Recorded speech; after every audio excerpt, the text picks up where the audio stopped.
Admiral Jake Morrison walked down the long metal hallway of Omega-7 Station.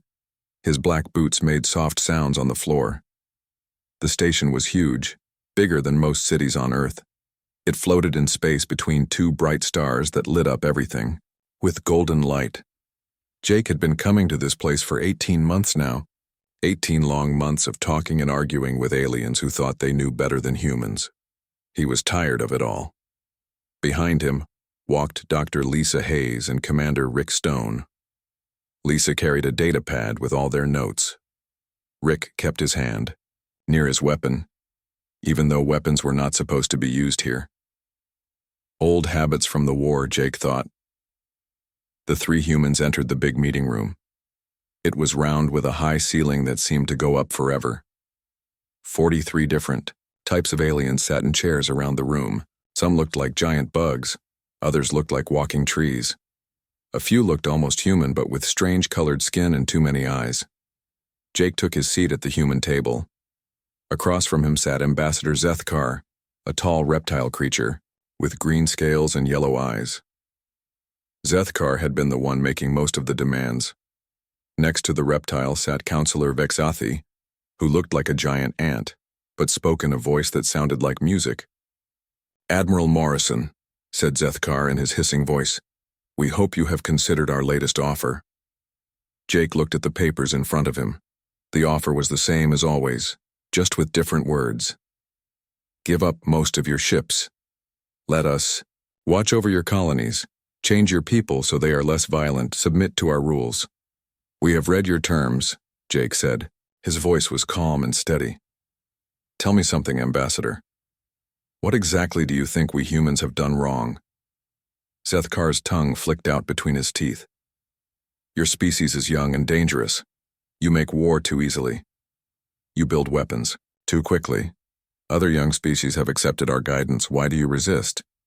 Lisa leaned forward. She had studied alien cultures for 20 years. Because those other species were alone when you found them. They had one planet, maybe two.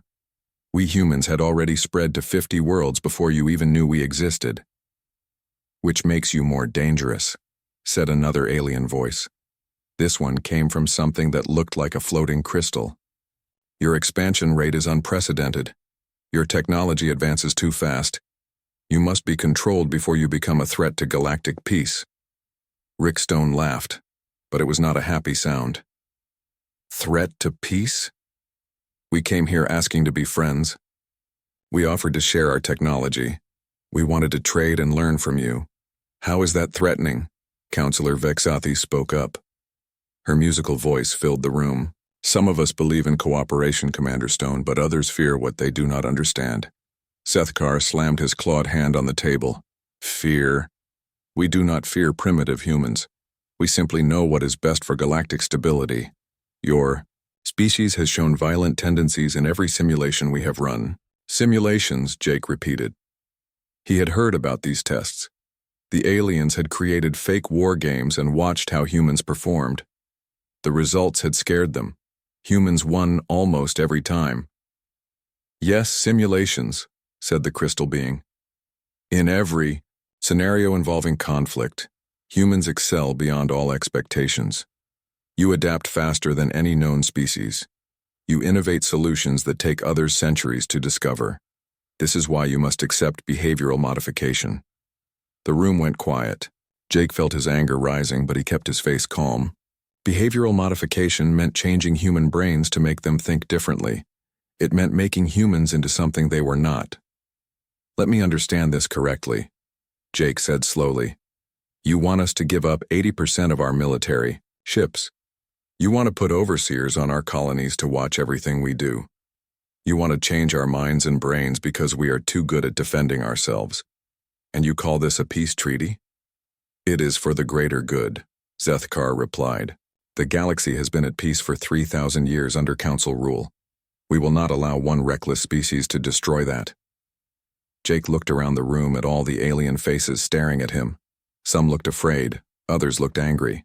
A few looked sad, as if they knew this was wrong but could not stop it. 3 months ago, Jake had received a secret message from human intelligence. They had been listening to alien communications. The aliens were not just afraid of human military power. They were afraid of human ideas. Ideas about freedom. Ideas about choosing your own government. Ideas about not bowing down to anyone just because they were stronger. The aliens had built their peace by making everyone weak except themselves. Now they wanted to do the same thing to humanity. There is one more condition, Zethkar said, sliding a new document across the table. You must surrender all artificial intelligence technology. AI is too dangerous for a species as unpredictable as yours. Jake picked up the paper and read it. They wanted humanity's AI research, their computer systems, their ship navigation programs, everything that made human technology work so well. Lisa gasped when she read over his shoulder. They want to take away our AI partners too, the ones that help us explore and research. Rick's face turned red with anger. Those AIs are our friends.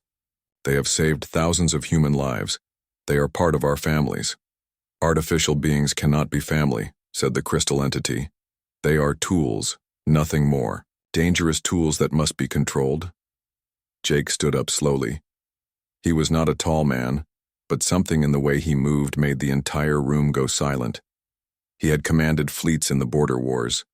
He had made decisions that saved entire planets. He knew when it was time to fight and when it was time to walk away. Gentlemen, ladies, and others, Jake said, his voice carrying clearly through the big room. Humanity came here in good faith 18 months ago. We wanted to join your galactic community as equals. We offered friendship, trade, and cooperation. He picked up his papers and files, stacking them neatly. Lisa and Rick started doing the same thing. Instead of partnership, you offer us slavery dressed up with pretty words.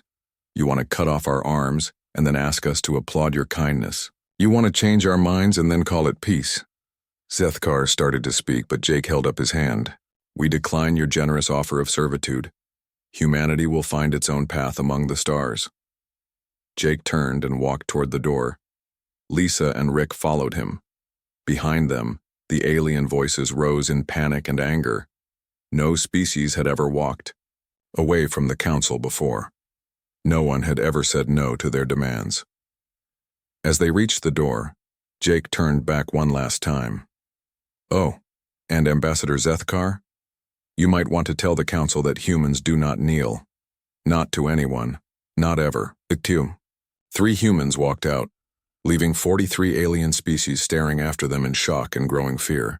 The news spread across the galaxy like fire through dry grass. On every alien world, communication networks buzzed with the same impossible message. The humans had said no.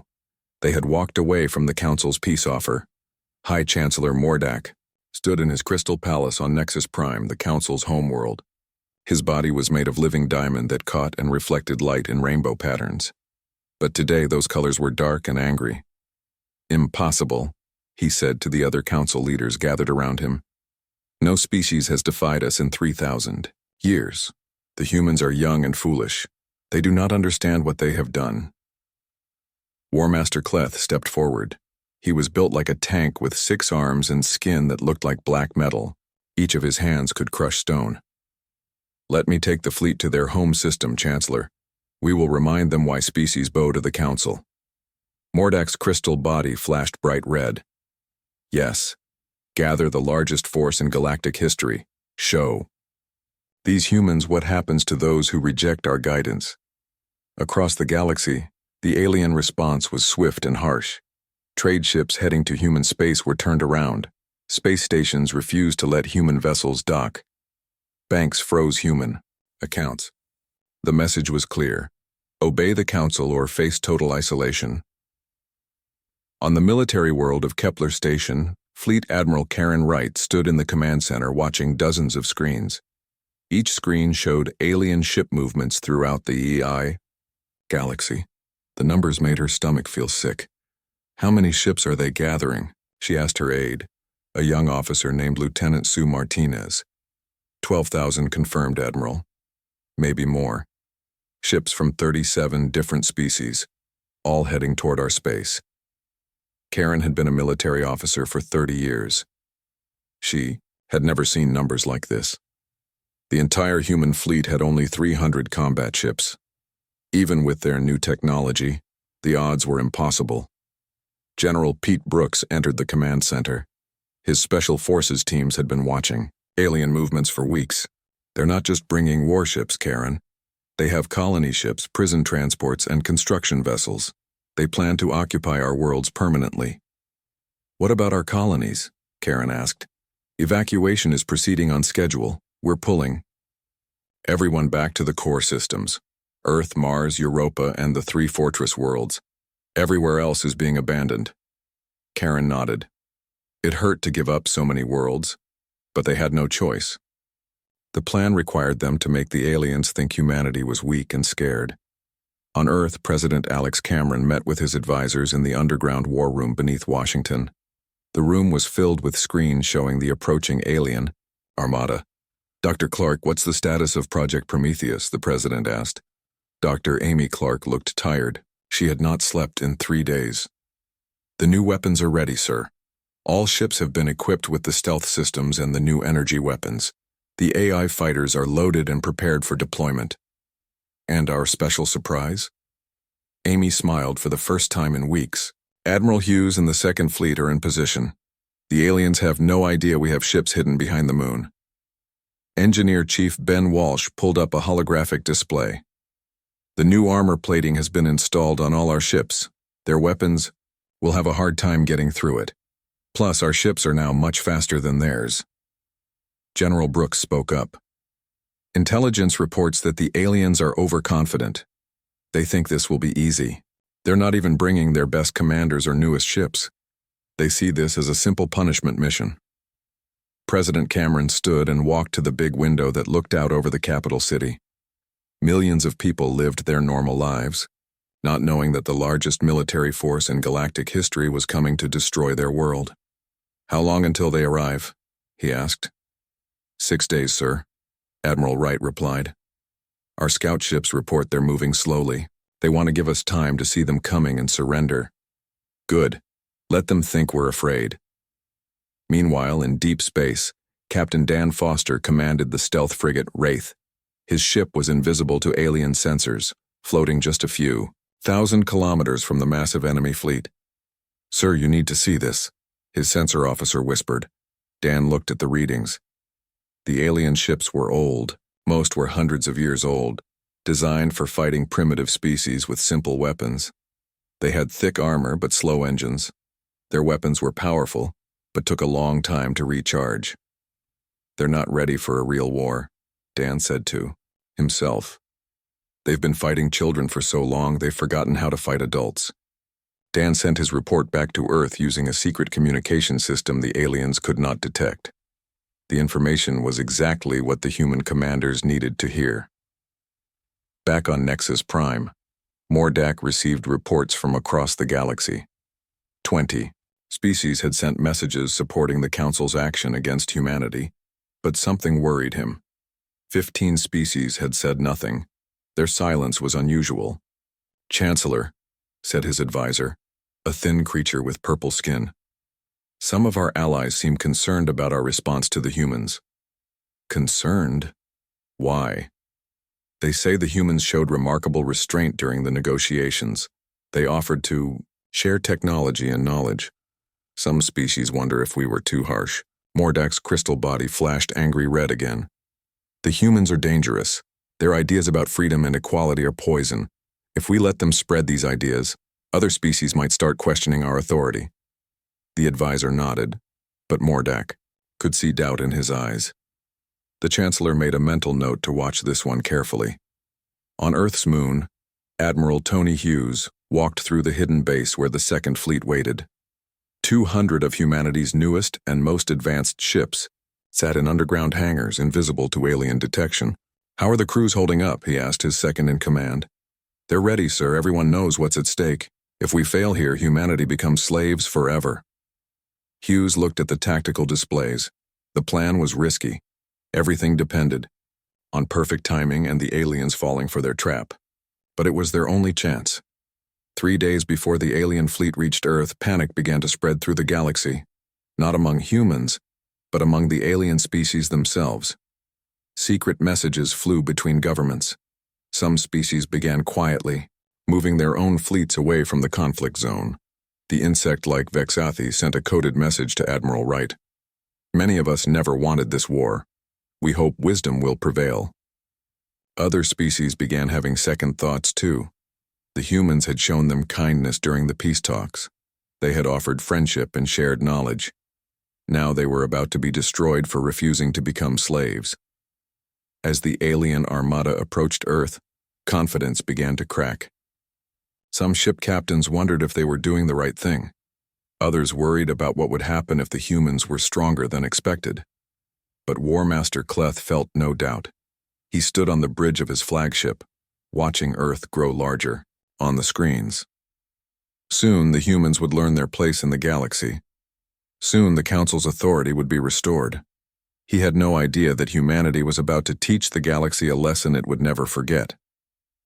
The alien armada arrived at the edge of Earth's solar system like a dark cloud blocking out the stars. 12,000 ships of every size and shape stretched across space. Some were as big as cities. Others moved in swarms like angry insects. War Master Cleth stood on the bridge of his flagship, the Destroyer of Worlds. Through the massive windows he could see Earth hanging in space like a blue marble. Soon it would belong to the Council. "Send the surrender demand," he ordered his communications officer. The message went out on all frequencies. "Humans of Earth, you have defied the Galactic Council. Surrender now and accept our terms or face total destruction. You have 1 hour to decide." On Earth, Admiral Karen Wright received the message in her command bunker. Around her, dozens of officers worked at their stations tracking every alien ship. The main screen showed the massive enemy fleet arranged in attack formation. "Any response from our hidden ships?" she asked. Lieutenant Sue Martinez checked her instruments. "Admiral Hughes reports the second fleet is in position behind the moon. All stealth systems are working perfectly. The aliens have no idea we're there. What about Captain Foster? The Wraith and her sister ships are still shadowing the enemy fleet. They report the aliens are overconfident. Many of their captains are already talking about dividing up human territory." Karen smiled grimly. "Let them stay confident. It will make our surprise even better." In space, Captain Dan Foster watched the alien fleet through his ship's advanced sensors. The Wraith was invisible, floating just a few kilometers from the enemy ships. Dan could see their weapon systems, their shield generators, their communication arrays. Everything looked exactly as human intelligence had predicted. "Sir," his tactical officer whispered, "their shields are designed for fighting simple laser weapons. Our new energy cannons will go right through them." "What about their armor?" "Thick, but outdated. Built to stop kinetic rounds, not our phase. Weapons. Most of these ships haven't been upgraded in centuries." Dan sent the information to Admiral Wright. The enemy was even weaker than they had hoped. The hour of waiting ended. War Master Cleth received no surrender message from Earth. He smiled with all his sharp teeth. "Begin the attack. Show these humans the price of defying the Council." The alien fleet moved forward in perfect formation. Thousands of ships advancing on Earth like a tsunami of metal and weapons. Their commanders felt no fear. How could 300 human ships stand against 12,000? Admiral Wright watched the enemy approach on her screens. "All ships assume defensive positions around Earth. Make it look desperate." The human fleet arranged itself in a tight sphere around Earth. From space, it looked exactly like a last stand. 300 small ships trying to protect their home world against impossible odds. The aliens saw exactly what they expected. Desperate. Humans clinging to their planet waiting to die. "Sir," Lieutenant Martinez said quietly, "Admiral Hughes wants to know when to spring the trap." "Not yet," Wright replied. "Let them get closer. We need them all inside the kill zone." The battle began with the aliens firing first.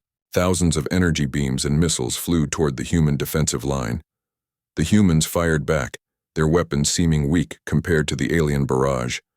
Several human ships exploded in bright flashes. The aliens cheered.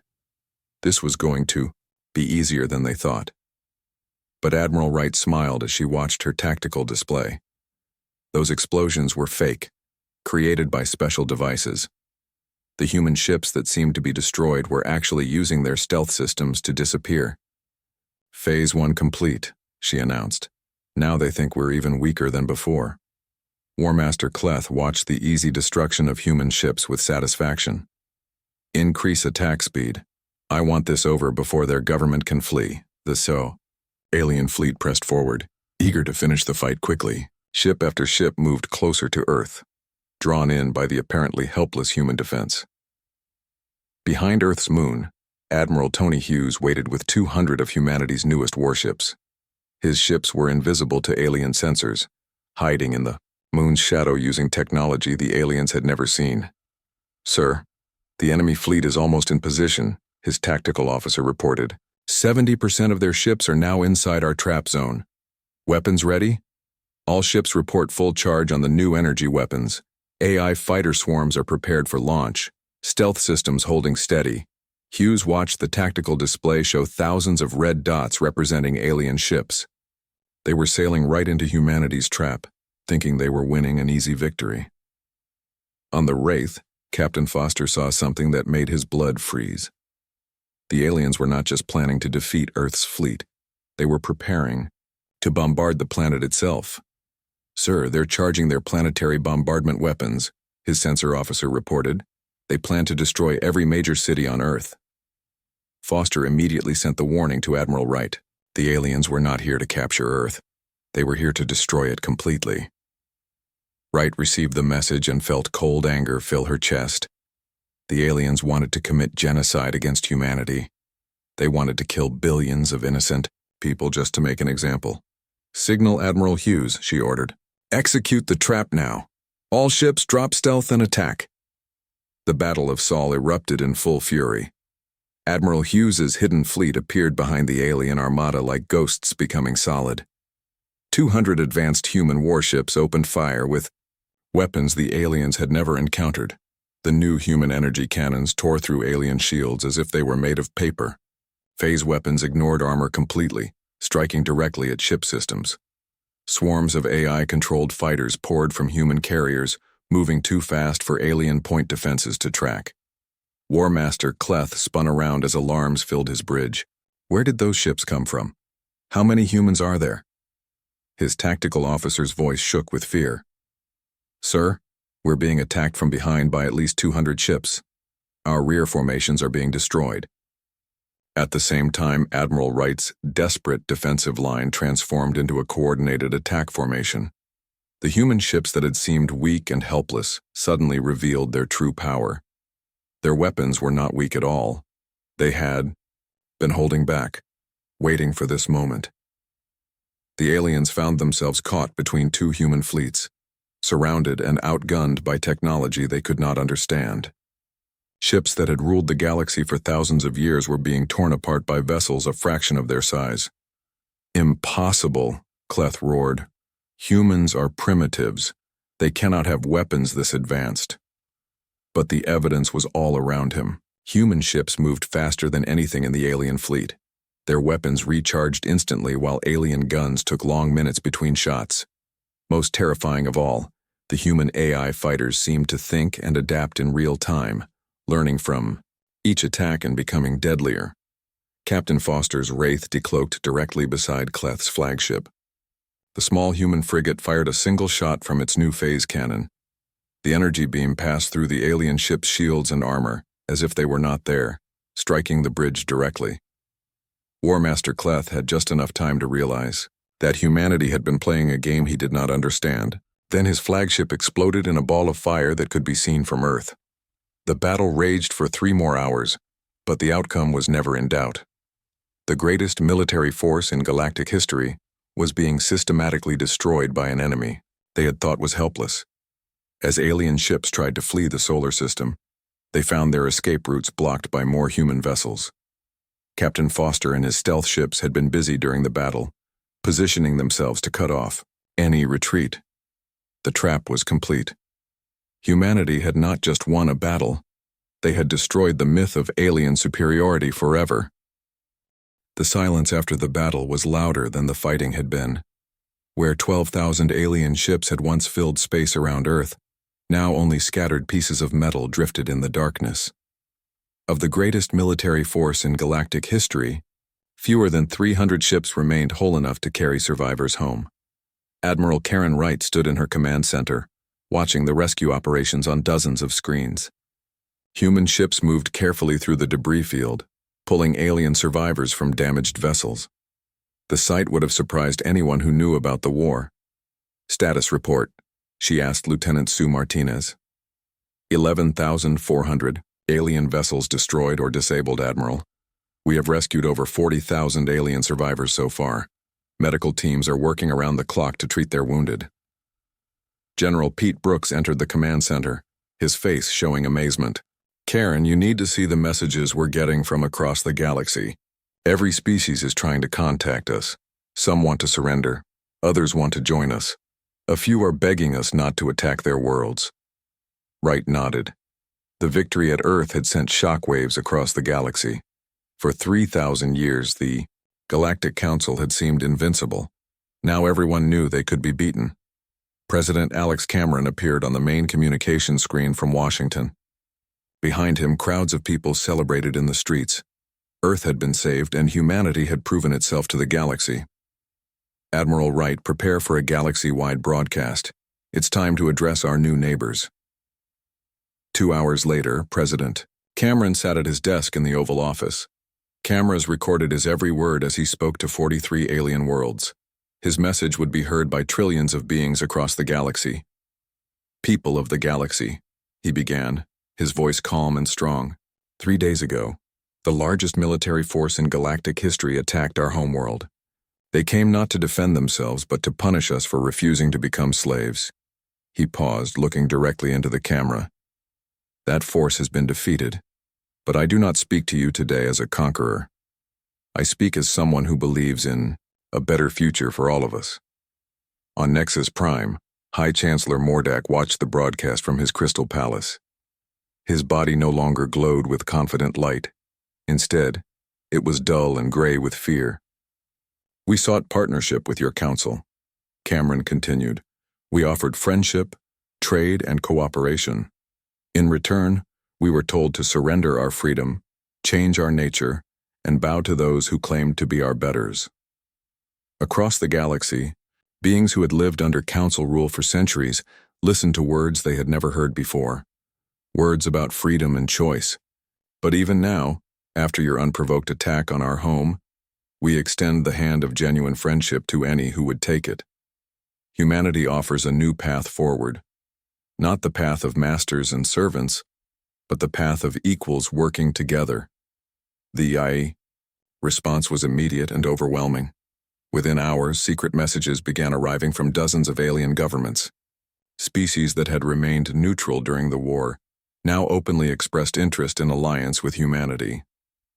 Ambassador Kate Sullivan, humanity's new diplomatic representative, established temporary offices on Luna to handle the flood of communications. Her team worked day and night translating messages from species who wanted to learn more about humanity's offer. "Ambassador," her aide reported, "we have formal requests for meetings from 27 species. The Centauri Republic wants to discuss immediate alliance.